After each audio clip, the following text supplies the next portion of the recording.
Good evening, ladies and gentlemen. Welcome to tonight's session. My name is Sara Bazubandi. I'm a Marie Curie Fellow at the German Institute for Global and Area Studies.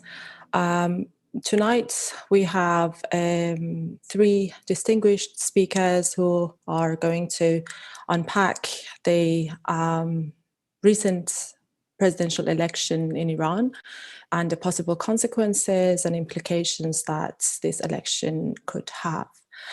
The key moment of this presidential election in Iran was not the day of the voting or the day that the results were announced. It already happened when on 25th of May, the Guardian Council announced a decision on the vetting of the candidates because contrary to some speculations, nearly all the reformists and moderate candidates were banned from the race. And this raised concerns over the democratic nature of this election. Ebrahim Raisi was announced as the next president of the Islamic Republic. His victory in this election after an unsuccessful first bid to be elected president in 2007, in which he lost to Rouhani, is of particular significance as it is tied with many questions and uncertainties about the future of Iran. President-to-be, who previously served as the head of Iran's wealthiest religious foundation and a jurist, has deep links to the security apparatus and a track record of involvement in repressing political movements, and most notoriously in the 1988 mass execution of political prisoners in Iran. The election participation rate of about 49%, that is almost 20% less than the previous round, was a strong indicator of the widening rift between the states and the citizens. This was indeed caused by a whole host of factors, including but not limited to economic hardships and general decline of trust in the regime amongst the people. His current position as the elected president of Iran has also prompted the speculations over grooming of Raisi as Iran's next supreme leader. So to unpack this, the potential impact of Raisi's presidency at the domestic, regional, and global level, we have three speakers today. I'm going to introduce them as we go on through their presentations. So I will go ahead and introduce the first speaker. And each speaker will have their remarks on all these three aspects that I mentioned at the domestic, regional, and global level in order to capture a holistic picture of what is to be expected from Raisi's presidency. Our first speaker is Dr. Azadeh Zamiri-Rad. She is the deputy head of the Africa and Middle East Division at the German Institute for International Security Affairs. She has conducted extensive research and policy advisory projects on various aspects of Iranian politics and broader Middle East North Africa region. She was previously the editor of International Affairs Journal, Welt Trends, and a lecturer at Potsdam University. Azadeh, the floor is yours. Thank you very much, Sara, and thank you to the organizers for the invitation. Since time is very limited, let me just kick things off with a couple of observations on the general elections. Let me start by saying that I think the current situation and the current political trajectory is much more dynamic and much more uncertain than it would appear.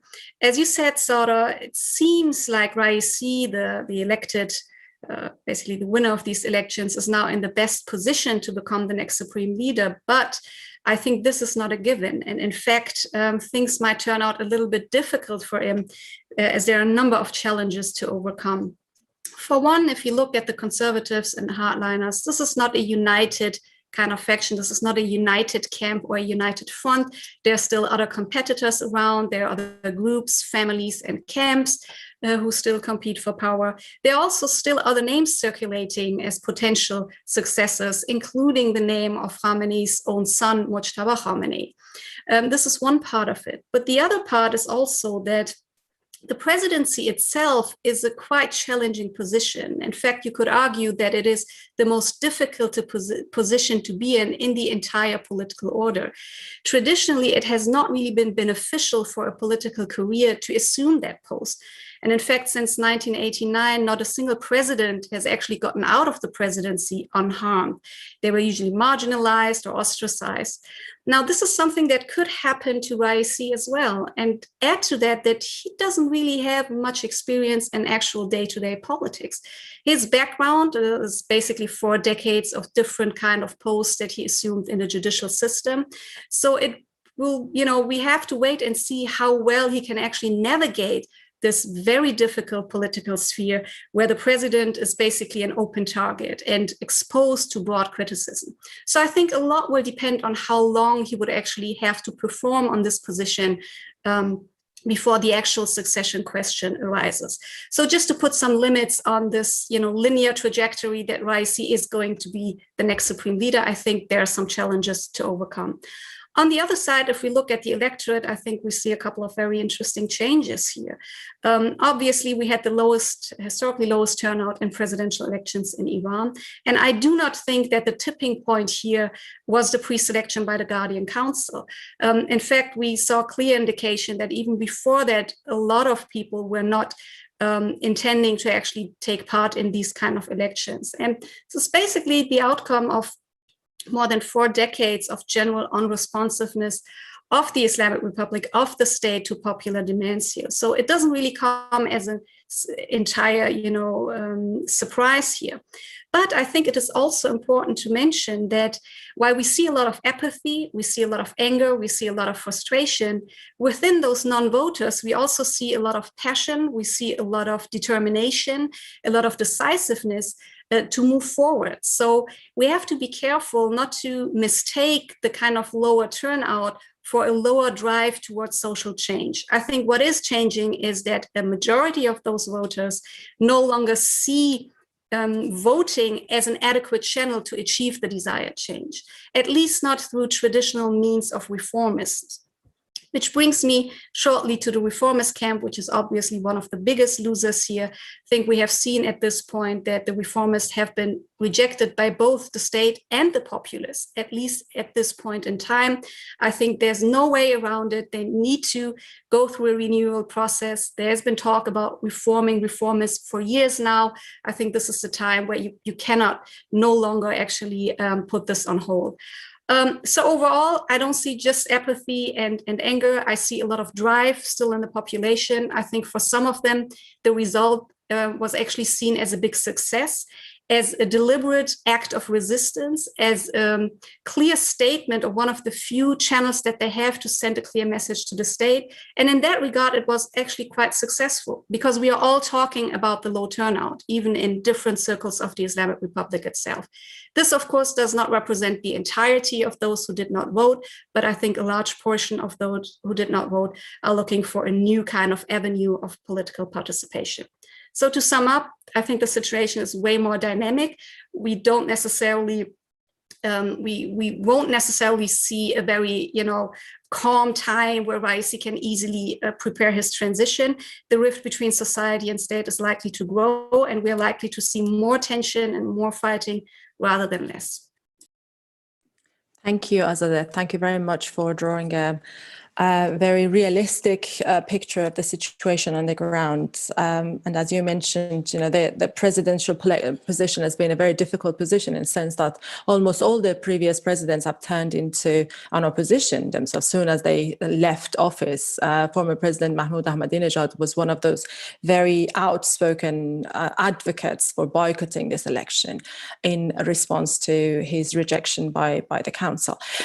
We quickly move on to the next speaker. Dr. Rouzbeh Parsi is our second speaker. Welcome, Rouzbeh.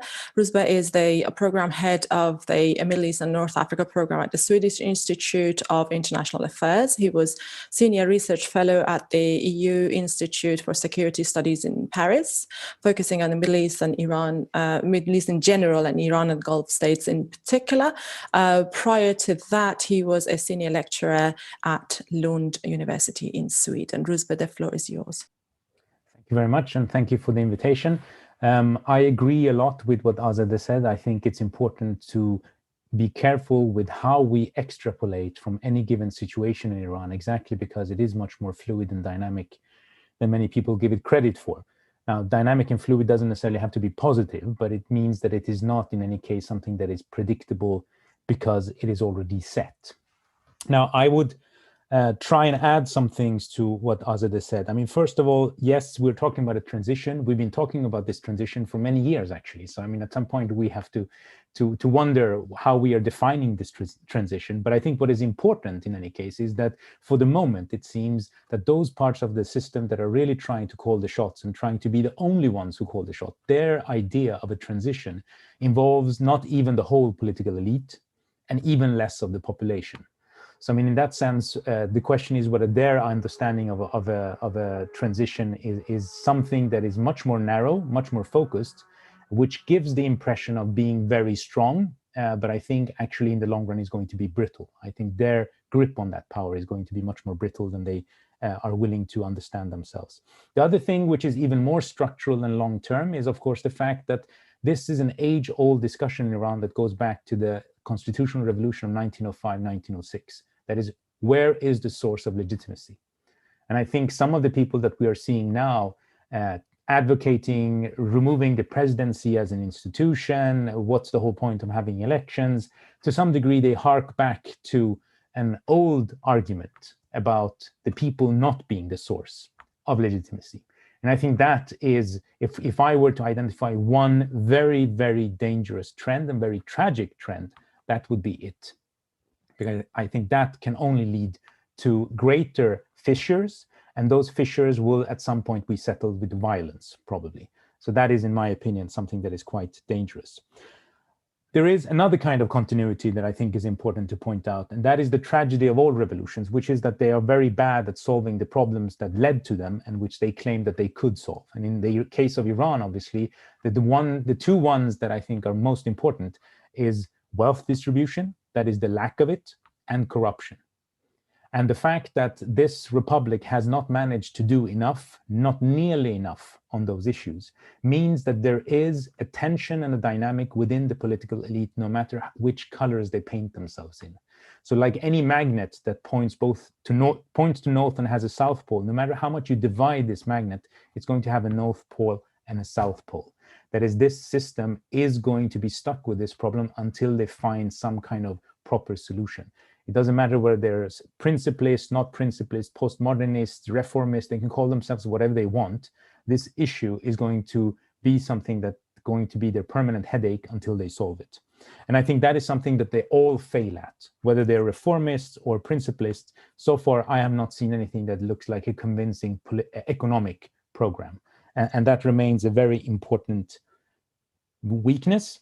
And the point here, and this is segue to the next thing here, is that this weakness is something that can be exploited both from left and right. I mean, if you look at Mahmoud Ahmadinejad that you mentioned, his populism has a streak of realism, if you will. It has a streak of realism in the sense that he identifies that there are lots of people who might not be directly, totally disaffected with the system, but want that redistribution, whether it's within a new system or this system, but they need it and they want it. And you can tap into that discontent, and you can do it from the right as much as you could from the left, so to speak. And that's, in a sense, why he became a very difficult president to deal with for Khamenei at some point, because the ideas that he had, even though they came supposedly from the right, were quite revolutionary in and of themselves, much more than just trying to retain the system the way it is. And that segment of the electorate is partly, at least, still loyal to the system. They're just not loyal to the people who man the system. And so that's another aspect of how the dynamics of this can move on. As Azadeh already mentioned, and this will be my final point, reformism is in the kind of closed Iranian system a necessity. You can go back to European political systems of the 19th century and see that the idea of reform as a way of avoiding a revolution is something that comes up both from those who are in power and those who want power. So in that sense, it's a necessity to discuss reform. But the problem is, of course, who can be a reformist and to what extent can it still be used as a political vehicle for mobilization? Who will be bothered to go and vote if you come and say, I have a reformist platform? What do you want to reform? How can you do that? How can you get away with it? And why should I vote for you? Those are questions that are increasingly difficult to answer within the kind of set character list of this repetitive drama every 4 years. So yes, we want change. We don't necessarily want violent change, but how are you going to affect change? And what it is that you want to change? And those are questions that the usual cast of suspects in Iran, as Azadeh mentioned, the reformists, have increasing difficulty to answer. And I think partly it's also a generational difference. That is, most of these reformists are by now veterans one way or another, if not the revolution, then at least the 1980s and early 1990s. What do they have to say to someone who is 25 years old and have heard this story again and again without necessarily seeing much result? And the final point, of course, is that if you want the pressure from below to get anywhere, that pressure also means that the social movement, if there was to be a social movement for this kind of pressure, it needs to be channeled in ways that connect to this economic discontent, but also the political discontent. The problem for the reformists have been that they're good at speaking about liberalization of, cultural mores and whatnot, but they are very bad, in my opinion, at offering something very, very basic that you need before all of that, which is food on the table. And that has become increasingly an actual issue in Iran because of the vastly increased poverty. Thank you. Thank you very much, Rouzbeh, for your remarks. So yes, as you mentioned, the decline of trust in the establishment in general, which directly or indirectly affects the people's loyalty and their hope for future changes, whether it's to be in the conservative element or by the reformist elements, is one of the major challenges ahead. And as long as those grievances are not addressed, and as long as the economic environment is not changed, it will be possibly a very challenging environment for the next president to deal with. Before we move on to the next speaker, I would like to ask the audience if they have any questions. They're more than welcome to post them on through the Q&A box of the Zoom function that will be picked up throughout our discussion part of this panel. On that note, we're just going to move to our next speaker, Professor Vali Nasr, who is the Majid Khadouri Professor of International Affairs and Middle East Studies at the Johns Hopkins University School of Advanced International Studies. He's also a non-resident senior fellow at the Atlantic Council, and he previously served as the senior advisor to the United States Special Representative for Afghanistan and Pakistan. Welcome, Professor Nasr, and the floor is yours. Thank you very much, Sarah, and thank you to ISPI for inviting me to this great panel. I very much am in line with what Azadeh and Rouzbeh said. I would just add that actually one point that Rouzbeh said is interesting to dwell on, namely whether we're still in that format of having every 4 years the same essential drama playing out between reformists or moderates, or whether this was really a pivotal turning point in Iranian politics. And, are we entering a phase that we could call literally the third Islamic Republic? In other words, we're going down the path of a fundamentally different politics in Iran. We're moving towards the succession. Could there be constitutional changes, et cetera? So I think that's something beyond the din of the election results we have to watch.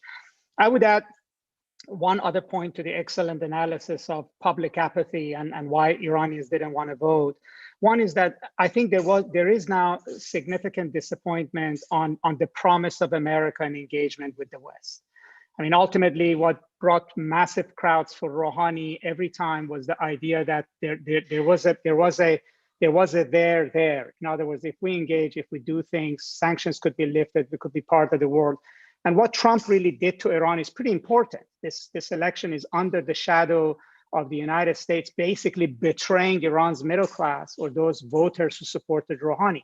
Why should they come and vote again? Because the last time many of them voted purely for supporting a nuclear crisis, if the United States is not giving any indication that it actually is willing to engage Iran unless there is regime change in Iran. And secondly, I would put even more on on the issue of the failure of the moderates and reformists beyond ideal intellectual things. I think President Rouhani is also breaking records as leading office as probably the most unpopular president under the Islamic Republic. I mean, we don't have official notes on the polling, but some polls in Iran had put his popularity or approval rating at single digits towards the end. It was extremely unpopular, not just because they didn't develop JCPOA, he mismanaged COVID, he mismanaged dust bowls and water shortages when there was a new removal of subsidies for gasoline. He claimed he didn't even know. He was disconnected from his own administration. So there was also actual disappointment in the moderates being able to run the country on a day-to-day basis as essentially the administrators. Now, you know, the larger issue that is hanging here, and perhaps as a complement to previous comments, is what does this mean for JCPOA and international regional issues? I mean, there's a lot of talk, of course, about you know, Iran's turn to the right. We know where Raisi is coming from, etc. But it's important to note that it doesn't close the door to engagement with Europe or the United States on the nuclear deal. I mean, first of all, I think the US decoupled and disconnected the negotiations in Vienna from Iran's presidential election. It ignored the deadline of June 18. It didn't try to cut a deal beforehand, and it engaged in a kind of a process that may very well go into the fall. And I think the Supreme Leader and the conservatives like that because it removed this issue from Iran's politics. So the expectation is that the process would be ongoing, and a deal was not dependent on another moderate getting elected. Now, having said that, I think personalities do matter. I mean, going forward, it depends on who is Iran's national security advisor, who's Iran's foreign minister, who's going to be sitting around the table that are going to make big decisions in Iran.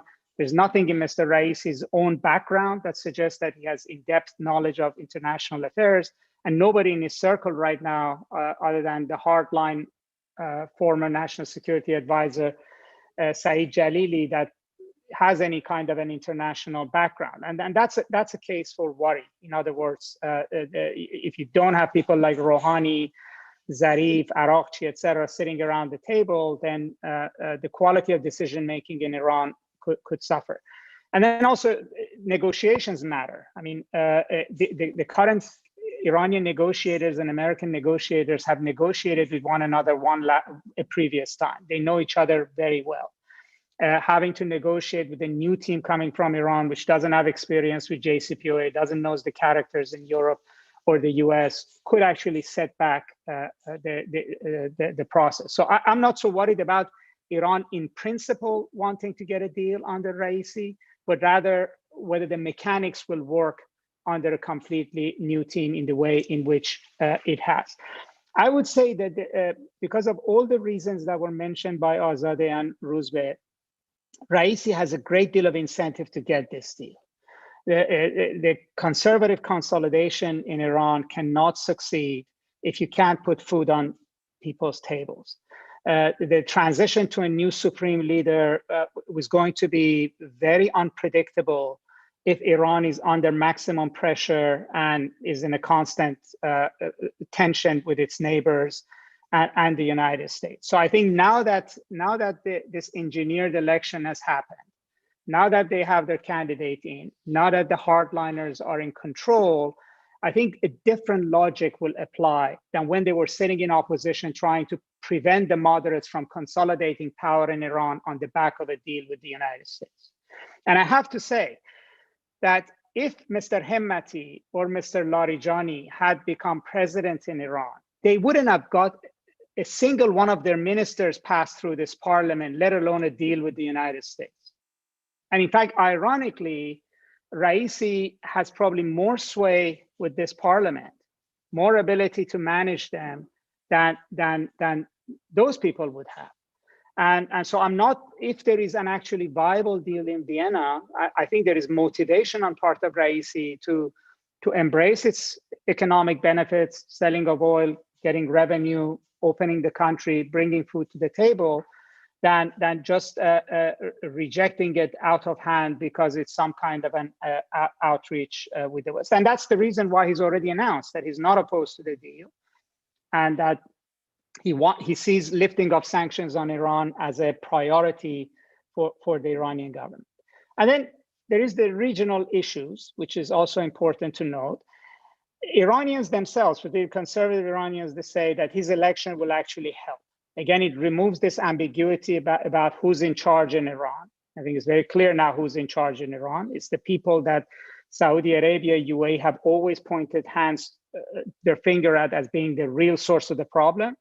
So now, it's all out on the front. And secondly, the Saudis have already engaged the Quds force in direct negotiations. So these negotiations in Iraq is managed by the commander of the Quds force, General Ghani. That's not going to be impacted by who's foreign minister or who's president. In other words, the negotiations with Iran's main regional rival is not in the Iranian foreign ministry or Iranian government. It's not in Rouhani and Zarif's hand. It's already in IRGC's hands. And there will be continuity there. And so I think that's not dependent on what Mr. Raisi would do or wouldn't do coming in. And then finally, I would say, and I'm sure my colleagues also got the same impression, if you listen to the presidential debates, Mr. Raisi did not give a great sense of knowledge about international affairs. He was quite out of his depth. He's been a bureaucrat in the judiciary, for better or for worse. That's been his career path. He has come up there. He may know a lot about Iran's laws and have implemented them, but he really doesn't know much about anything else. He's on a fast learning curve, but that learning curve will take 2-3 years before he gets to a place where he would be an actual voice and be comfortable to make decisions. So I think in many ways, actually, decision-making on these international and regional issues has already shifted to the office of the Supreme Leader. And as we see on nuclear negotiations, this is very directly now managed by the office of the Supreme Leader, and it's likely to be the case going forward. And so I don't see the election now having an immediate impact on that. And I'll stop there. Thank you very much. Fascinating points, and we have a lot of questions coming up. So I'm just going to jump into the questions from the audience first before if there was time, I will use my privileged position also to ask some questions. Let's go to the first speaker first. You mentioned the rift within the establishment itself, and the president always falling apart, falling out of favor with other elements, and also Vali mentioned the difficulties of creating consensus between Majlis and the president and the office of Supreme Leader. With Raisi being in this position, Azadeh, do you think consensus building is going to be easier? And if yes, or if no, what are the consequences of that? I mean, it very much depends on what area we are talking about. Obviously, when you are dominating the 3 branches of power, consensus building among these 3 branches is certainly easier. And the hardliners are now dominating parliament, executive, and the judiciary. It's not so easy when it comes to consolidating power across the board, when we're talking about things that go way beyond the executive. That is the question of succession. And here I still believe, as I indicated, there are still other competitors in the race. There are still other groups in the race. Just look at different families who still want to have a say, whether it's the Larijani's, it's not just the former speaker of the parliament, but also his brother Sadr Larijani, whether it's Ahmadinejad and his camp, whether it's a new generation of self-proclaimed revolutionaries who have a more critical stance also with regard to the current establishment. Some of them, forming in parliament already in form of the justice seekers and others. Or if you look at the Stability Front or so-called Endurance Front, which are probably one of the most radical factions or groups in that regard, you will see that there's still some dynamics going on, that there's still some movement, that you have different kind of groups and actors who would want to capitalize on a weak presidency. And I think, as Rouzbeh said, and this is going to be important, Raisi has a long way to go when it comes to consolidating the economy. I think, obviously, as he has said, anti-corruption campaigns are going to be probably high up on his agenda. He will benefit from suspending sanctions in the short run, at least to a certain extent. That will be of benefit to him. So in the end, again, as I said, a lot will also depend on how long he would have to remain on this post of the presidency. So to sum up, yes, consensus building in some areas might be easier, but this doesn't necessarily mean that it's going to be easy to have across the board backing for something that is so much more significant than the presidency, that goes far beyond 4 to 8 years of the executive and is potentially about calling the shots in this republic for decades to come. Thank you very much, Azadeh. I have now one question for Rouzbeh, but I also wanted to say that to all the three speakers. If there was a point about one of the questions that was not directly addressed to you and you wanted to raise that, please feel free to address that point first and then move on to the question that is specifically addressed to you. Rouzbeh, you have a question about economic issues. You mentioned nepotism, corruption as correctly as the root causes of this economic hardship and the source of discontent amongst the people. Do you think the next president will be able to address those? If yes, how? This is a $1 million question. And yeah, I will just leave the second point to you to raise later. Go ahead, please. Thank you. I mean, let me just chime in a bit on the question that you asked, Azadeh. I would actually be even more pessimistic in the sense that for me, the conservative camp in Iran reminds me a lot of the Republicans in the US.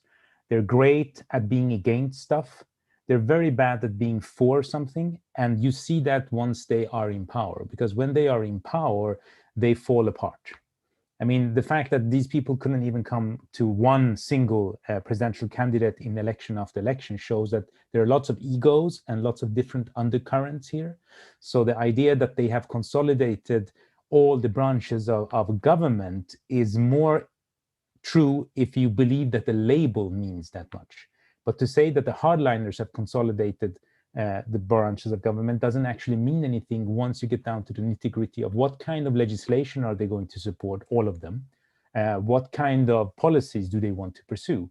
And that's where you see the differences between them, whether they are on a personal level or on a kind of more principle level, means that they're not usually as unified as people would like to think, whether it's for good or bad. So I'm, in that sense, not impressed by the idea that they would somehow now be quickly able to get a lot of legislation through that means anything to anyone. That remains to be seen as far as I'm concerned. Again, they're much better at bashing the reformists than they are at actually pursuing anything that looks like proper policy. And that, in a sense, is the segue to your second question. The problem here is that we can talk about two kinds of corruption. You have the everyday corruption that anyone can kind of, who is in a position of power, no matter how minuscule it is, can indulge in, right? So if I dole out permits, I can make sure I get a bit of extra cash when I give you the permit. But that, and that in a sense can be widespread.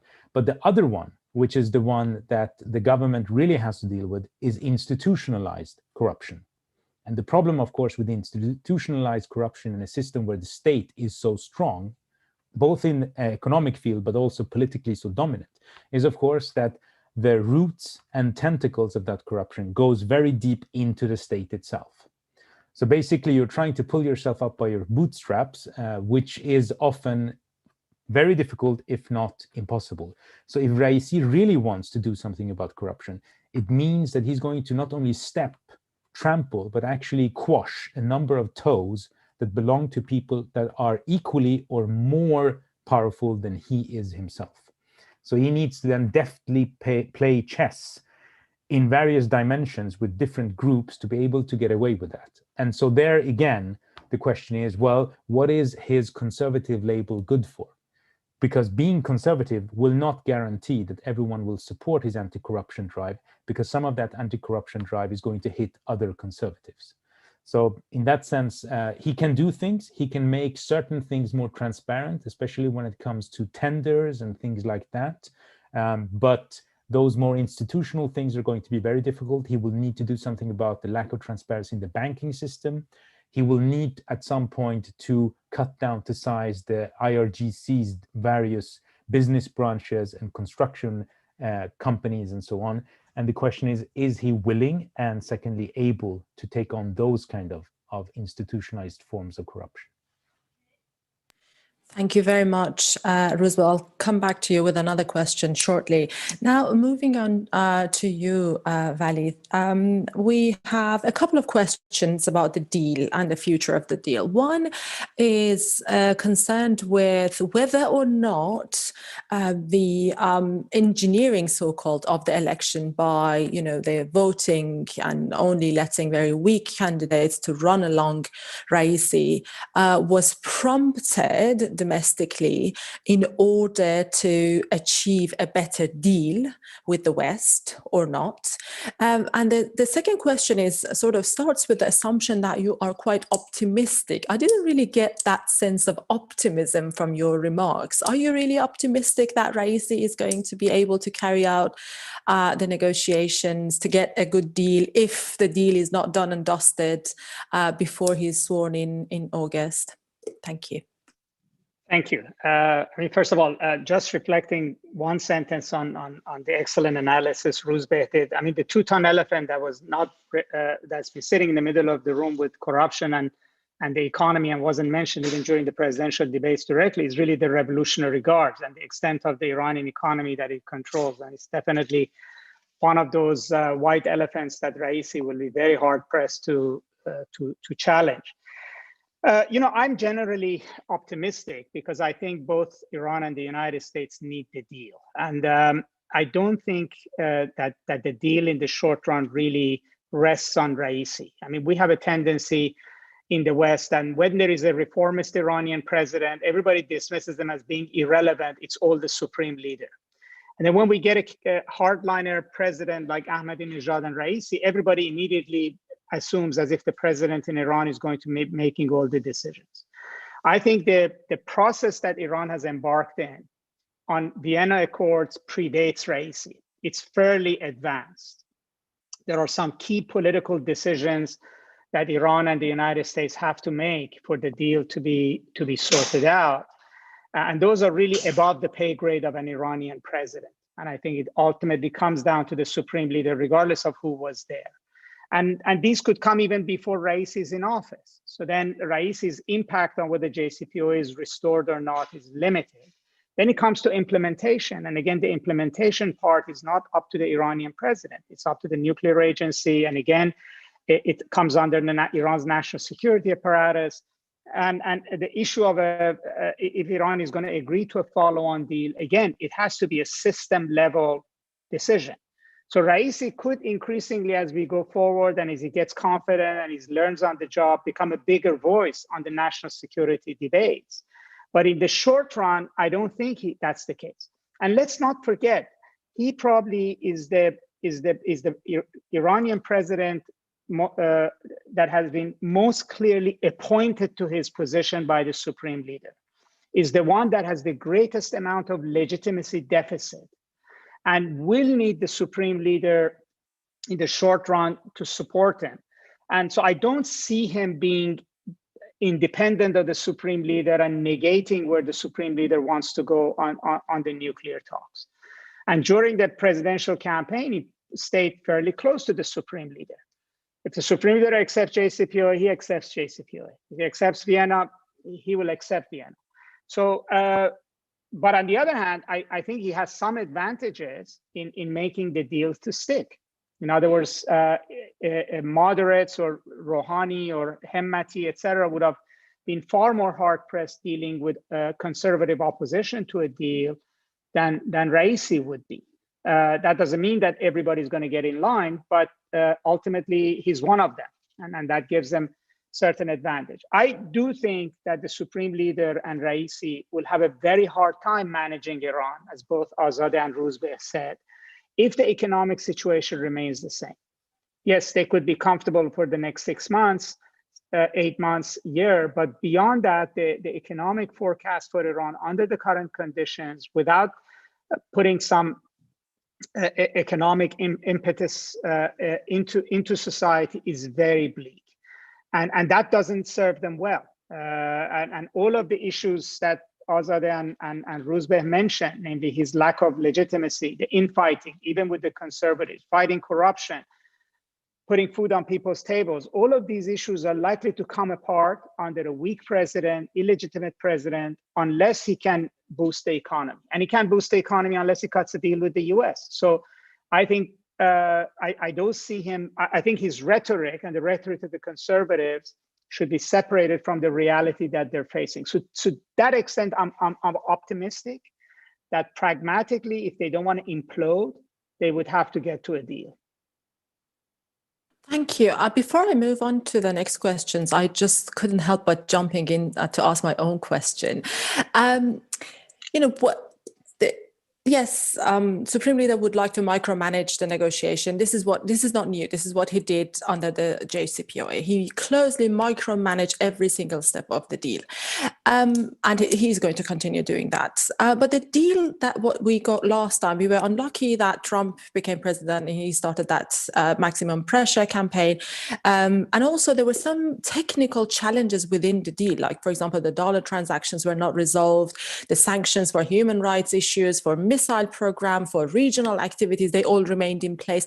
Are we likely this time around to see a deal that allows more sanction relief than the previous time? Or are we expecting a more limited scope of sanction relief in comparison with the JCPOA? My sense is that what is on the table before Iran is less for more. It's not compliance for compliance like Iran wanted. You know, there's some sanctions that Iran got lifted first time are not going to be lifted again. And yet the United States is pushing Iran to sign on to follow-on negotiations, etc. And for that reason, I think if Iran is going to cut a deal, it is a political decision. It's not a technical decision. And that political decision to accept less for more has to come from above Raisi's pay grade. So I think all the technical issues have already pretty much been resolved. It's really now at the level of whether Iran would accept a less for more final deal. Thank you. And if that's the case, the impact that this deal will have on the economic environment in Iran will be limited, and therefore Raisi's success for resolving the economic hardship is going to be affected by that, and we're going to remain in this vicious cycle. Before I get too obsessed about economic issues, I have two last questions, and I want Azadeh or Rouzbeh choose and pick whichever you want. One is about the role of civil society and how are we likely to see civil society contributing towards having more demand from the establishment or changes and reform in Iran. And the second one is about the question of human rights. We have a question specifically about minorities. What would be the situation of the minorities, religious minorities under Raisi? But I would like to expand that and get your take on, generally speaking, human rights. What do we expect under Raisi? So I will give the floor to ladies first. Azadeh, you go ahead first. You choose whichever you want. And Rouzbeh, you're going to be left with the second question, I'm afraid. Well, maybe just broadly and in what to expect. I think we're in a very interesting position, actually. We're in a position where a majority of the electorate decided that voting is no longer an effective channel for any sort of change. At the same time, it seems that particularly in the middle class, there isn't really appetite for, let's say, violent overthrow of the existing system. There's some concern and worries about Iran turning into the next Syria, Iran turning into the next Libya. So this is not necessarily a point in time where we see maybe a mass consensus of having yet another revolution or yet another, let's say, violent overthrow here. And if that's the case, the question is what is actually left in between that would be feasible, that would, point to a way moving forward. And I think here what I would actually expect is a number of different things here. First of all, I think it's important to remind ourselves that this is still just one moment in time. Things might look differently in 4 years from now. If we still have presidential elections in 4 years, people might come to a different conclusion, as they did in the past when they went through 4 years of a hardline presidency. And people might once again participate in elections. But At the same time, what we see is, again, and we talked about it, the need for the reformists as a faction to renew themselves and to offer something new. In many ways, they would have to lend a new hand, have kind of a new social contract, if you will, with the population. So you would need to have some kind of really fundamental change taking place in the factional sphere. But a part of that, I think what we will see is what we saw in the past before. I mean, we still, for decades, had a strong civil society in Iran. We have different kind of movements and so-called non-movements. We have women fighting for their own rights, trying to push back on the hijab quite successfully. If you look at the history of the hijab in Iran, we have environmentalists still pushing on the fronts, trying to raise awareness and do their work. We have teacher strikes. We have a number of different groups of people who are still active on a civil society front and who are trying to use different kind of creative channels to move forward. Now, how will a Raisi government deal with them?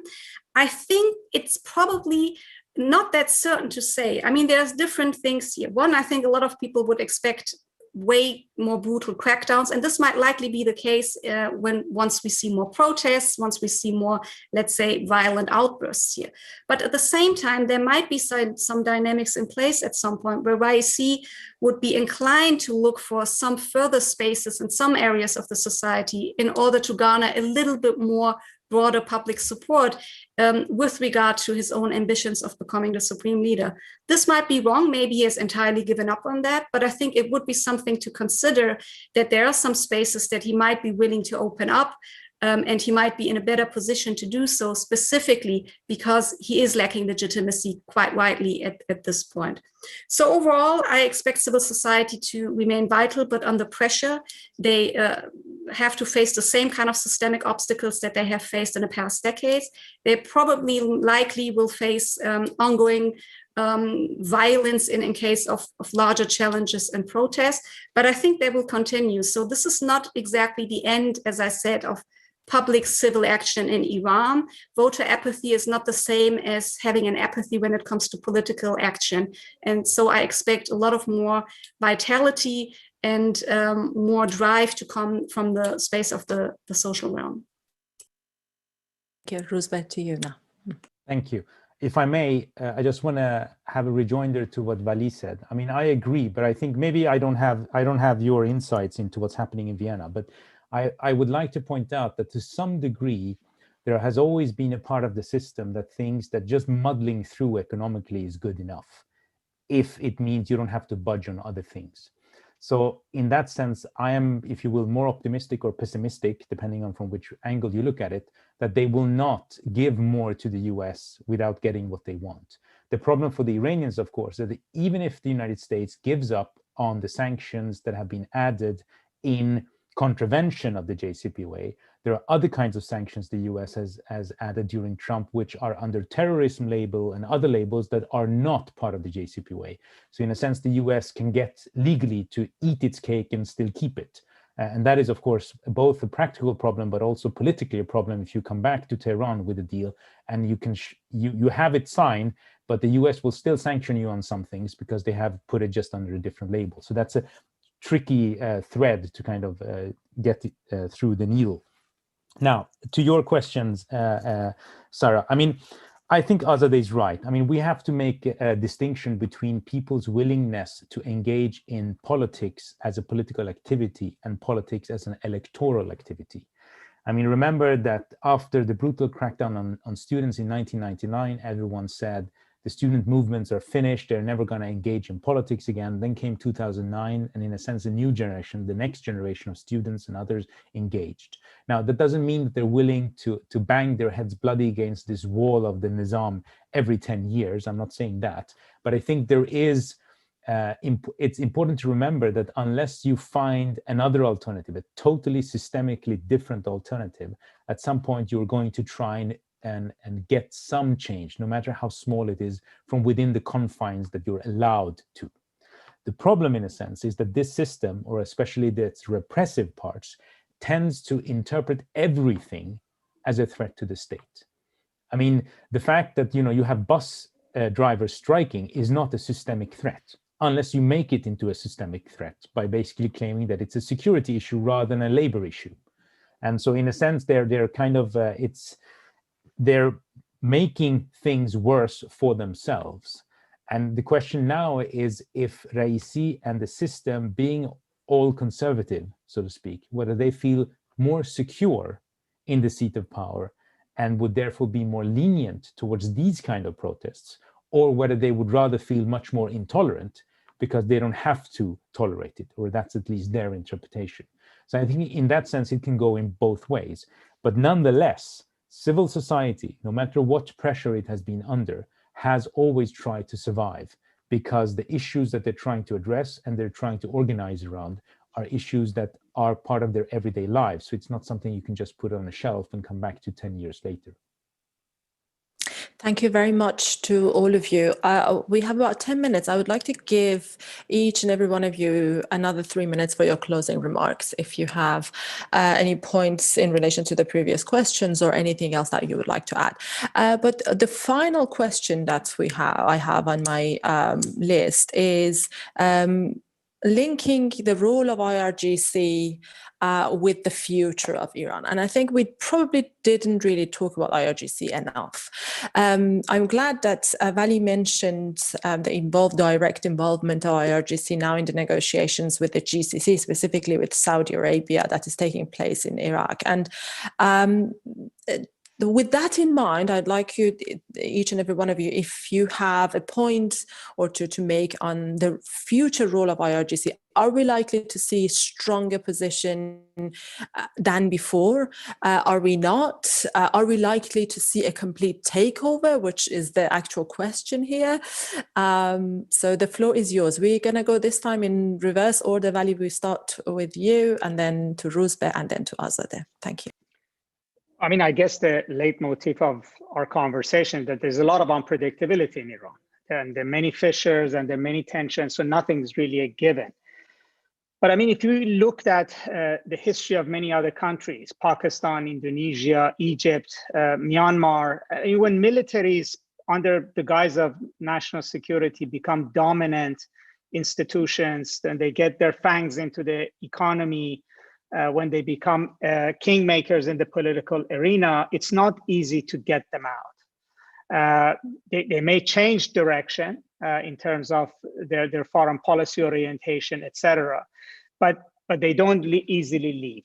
I'm pessimistic about this. I think we've passed the point of no return, with the IRGC becoming too involved in Iran's economy and too important in foreign policy decision-making, as Foreign Minister Zarif mentioned it in his tape, for it to now be put back in the box. And I think the trends in Iran are likely to strengthen it. In other words, every bus strike, as Rouzbeh said, is argument for why they need more power, they need to control more things.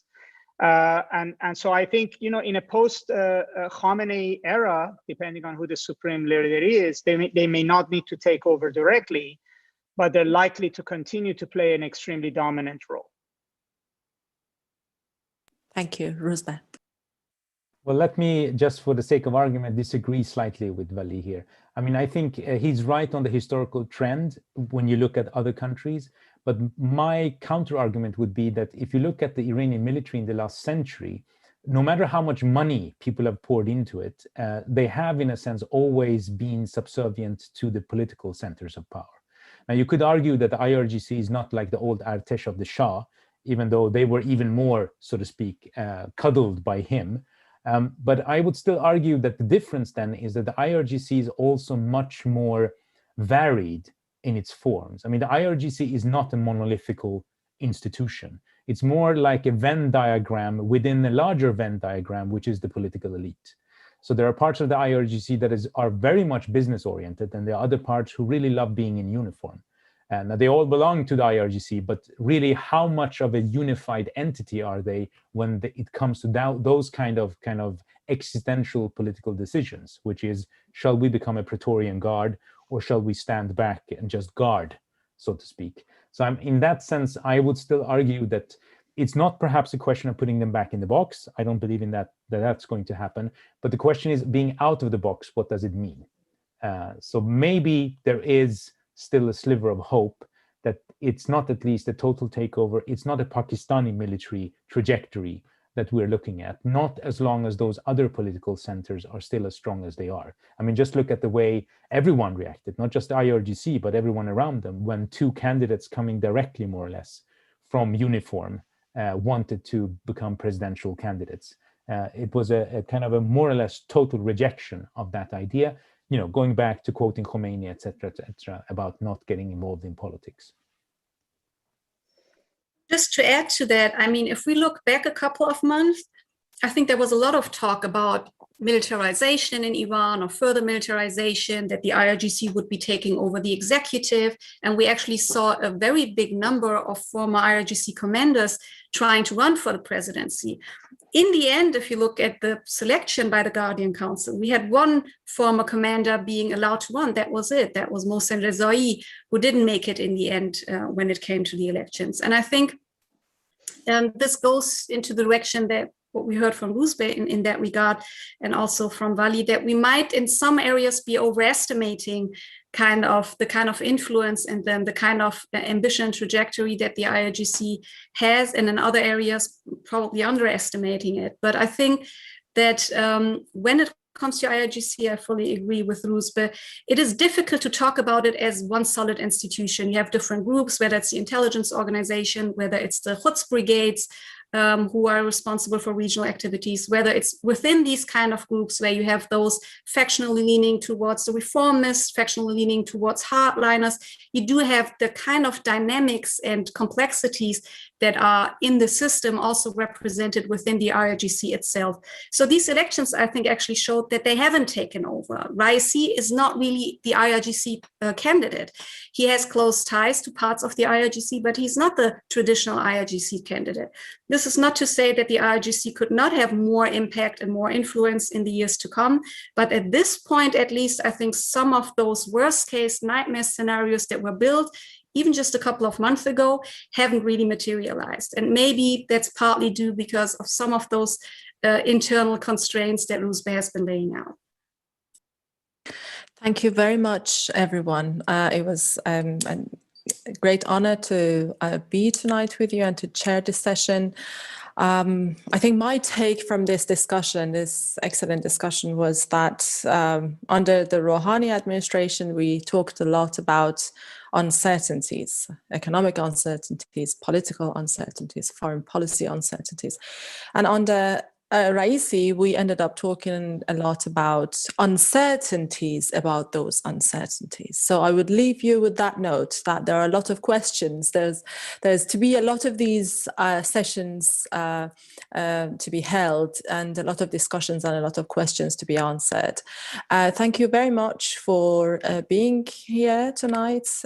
It was a pleasure to see you all, and stay safe, and I hope to see you all soon. Thank you. Good evening. Thank you. Bye. Goodbye.